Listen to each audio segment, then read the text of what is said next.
Have you ever felt like you're not fully in control of your own mind? Like there's something behind your thoughts quietly watching, waiting, influencing your decisions without you even noticing?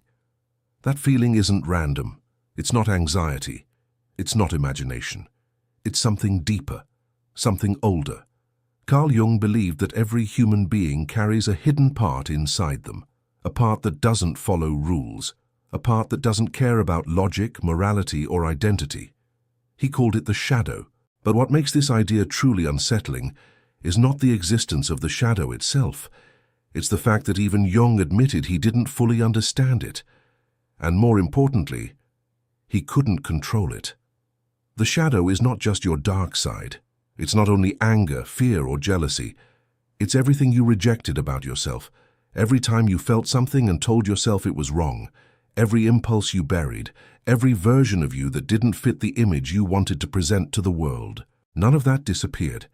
It was pushed into the background of your mind. And there, in silence, it began to grow. The more you ignore it, the more powerful it becomes. Not in obvious ways, but in subtle ones. It starts shaping your reactions, your desires, your decisions. It whispers in moments when you think you're being rational. It nudges you in directions you can't explain. And the most dangerous part is that you don't even realize it's happening. You believe you're in control, but what if you're not? What if something inside you has been influencing your entire life without you ever seeing it? The shadow doesn't appear suddenly. It doesn't introduce itself. It doesn't knock on the door and ask for permission. It forms quietly, slowly, over time. Every time you hide a part of yourself to be accepted. Every time you suppress a thought because it feels uncomfortable. Every time you pretend to be someone you're not. It builds. As a child, you learned what was acceptable and what wasn't. You learned which emotions were allowed and which ones needed to be hidden. Maybe you were told not to be angry, not to be too loud, not to be too emotional. So you adapted, you pushed those parts down, you created a version of yourself that the world would accept. But the parts you rejected didn't disappear. They became your shadow. And here's where it becomes dangerous. The shadow doesn't stay quiet forever. It waits, it grows. And eventually it starts leaking into your life. Not in obvious ways, but in subtle patterns. You overreact to small things. You feel emotions that seem out of proportion. You sabotage opportunities without knowing why. That's not random. That's the shadow expressing itself. Carl Jung warned that the more you ignore the shadow, the more control it gains over you. Not because it's evil, but because it's unseen. What you refuse to acknowledge doesn't go away. It becomes stronger in the dark. And the worst part is that it often shows up when you least expect it. In moments of stress, in moments of anger, in moments when your guard is down. Suddenly you act in ways that don't feel like you. And afterward you're left wondering, why did I do that? There are moments in life when you surprise yourself. Not in a good way. You say something you didn't mean. You react more aggressively than expected. You feel emotions that don't match the situation. And afterward there's this strange feeling, almost like you weren't fully present, like something else took over, even if just for a second. That's not coincidence. That's the shadow breaking through. Carl Jung believed that the shadow reveals itself in moments when your conscious control weakens. When you're tired, stressed, or emotionally overwhelmed. That's when the parts of you that were hidden begin to surface. And when they do, they don't ask for permission. They act. The most unsettling part is that the shadow doesn't feel foreign. It feels like you. Because it is you. Just a version of you that you chose to ignore. And that's why it's so dangerous. Because you don't see it as something separate. You see it as your own thoughts, your own feelings. You justify it. You explain it. You rationalize it. But deep down there's a moment of awareness. A brief second where you realize something isn't right. And then it fades. You go back to normal. You move on. You forget. But the shadow doesn't. It remembers everything. Every suppressed emotion. Every denied impulse. Every hidden desire. It stores all of it. And when the right moment comes, it releases it in ways you can't predict. That's why people sometimes destroy relationships without understanding why. That's why they make decisions that go against their own values. That's why they hurt others, even when they don't want to. Because the shadow is not controlled. It only waits. The most disturbing truth about the shadow is not that it exists. It's that it knows you better than you know yourself.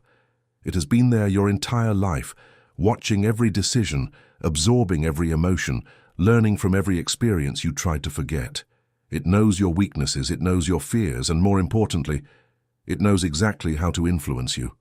Carl Jung warned that ignoring the shadow doesn't make you a better person. It makes you a divided one. On the surface, you appear controlled, rational, composed, but underneath there's a hidden force growing stronger, waiting for the right moment to take control. And when it does, it doesn't feel like an external force. It feels like you. That's what makes it so dangerous. Because you trust your own thoughts. You believe your decisions are yours. But what if some of them aren't?